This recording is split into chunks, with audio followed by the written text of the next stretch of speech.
Dünən axşam saatlarında bir tanışım tərəfindən məlumat aldım ki, dağ relyefli Məmmədiyobad Tuyado kəndinə gedən yolda, deməli, yolun sol hissəsində çayın kənarında 3 kisə kitab atılıbdır.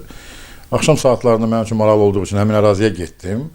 Orada bir kisə kitab aşkarladım. Digər kisəni tapa bilmədim. Buna səbəb intensiv yağışların yağması və çayda selin olması idi. Kitablar deməli mən tərəfindən götürüldü. Kitablar geri qayıdandan sonra din xadimlərindən məsləhətləşdim. Kitablar 1934-cü ilə kimi çap olunmuş şikəstə üslubunda çap olunan kitablardır. Kitablar çətin oxunur və kitabların üz qatı heyvan dərisindəndir. Onların dediyinə görə orada yazılan yazılar Quranın təsviri, Peyğəmbərlərimizin hədisləri və imamlar haqqında məlumatlardır. Digər iki kisə ilə bağlı bizim araşdırmalarımız, axtarışlarımız davam eləyir. Yəqin ki, digər iki kisəni də tapacağıq. Dünən din xadiminin oxuduğu hissədə Quranın təsviri, Peyğəmbərlərin hədisləri və imamlar haqqında məlumat idi. İndi biz mütəxəssislər dəvət edəcəyik. Həmin kitabların digərləri necə, nə yazılıb, nə haqqında yazılıb, onları artıq onlar qərar verəcəklər. Bunun üçün mütəxəssislər dəvət olunacaq. Bir də kitab... Deməli, kitabın birində hiss olunur ki, kitab yandırılıb, amma kitab yanmayıb. Hətta iyidən də hiss olunur ki, kitab yandırılıb və orada yanıq izlər də var, amma kitab yanmayıb. Dərinin üzərində? Dəri heyvan dərisinə oxşayan bir dəridir. Yəni, heyvan dərisidir, fakt. Yenə deyirəm, kitab biz deyilənə görə 19-cu əsrdən, daha doğrusu bunu mütəxəssislər tam dəqiqləşdirəcək, 19-cu ya 18-ci əsrdən aid olan kitablardır.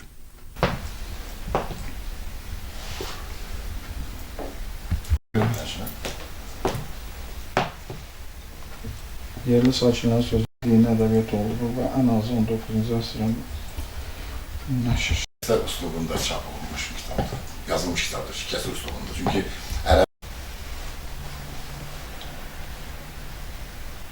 mənim yanıma bilin yazdı. Belə bir yatmışam, görə mən yazdım ki, problem yoxdur.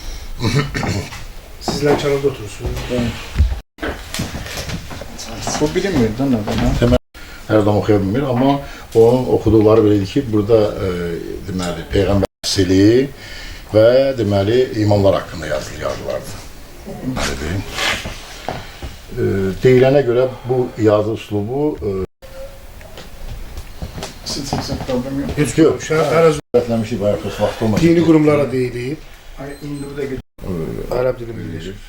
mövzunu bildim. Bilirsiniz? Baxarsınız, Baxın, təqrib edin.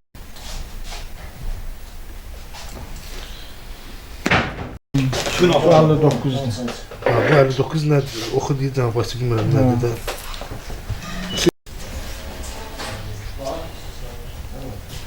İki dənəsi kiminsə eyni adam bir şey dedi. Çığılıyor, üstünə qoy. Yoxuna da. Mənə kitab kimi deyildi, mən əhmiyyət vermədim. Sonra fikirləşdim ki, kitab olsa bunu həyatda yandırarlar.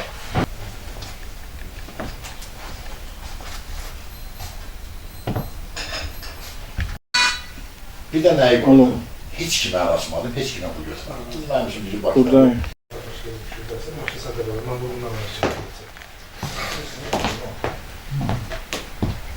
Keçin elə, unutma verirlər. Yox, oturmuyorum, baxıyorum.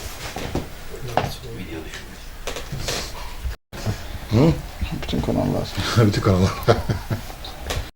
Keşif pul verirəm, gəlin çıxardım.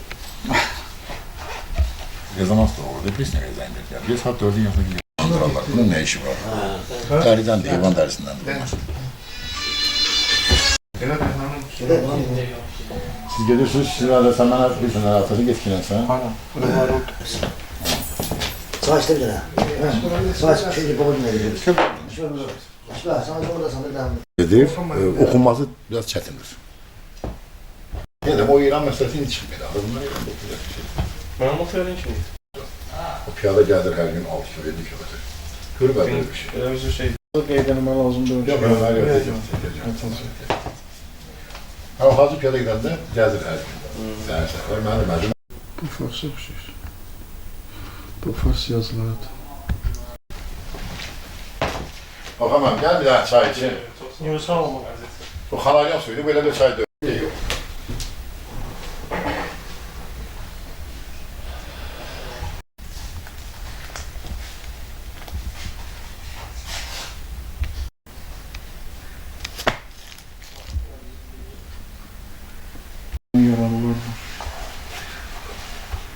Deyirəm.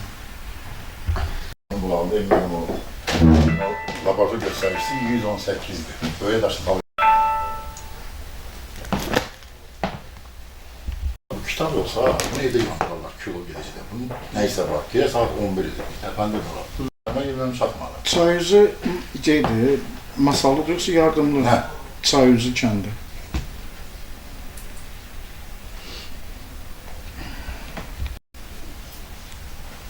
Bir de siz öz sayfanızda paylaşmışsınız. Başka sayfa paylaşmıyor. Ben de izleyeceğim, ben böyle onu vermeyeyim. Ben zaten bu kedi masalı işleyip bir şey arasında masamı söyledi. Ne yapacağım söyledi millet ekran. Varsa onu paylaşacağım. Ben dedim, ben şöyle ki, sen kim okuyacak? Ne olacak? Ben pisi paylaşmayacağım.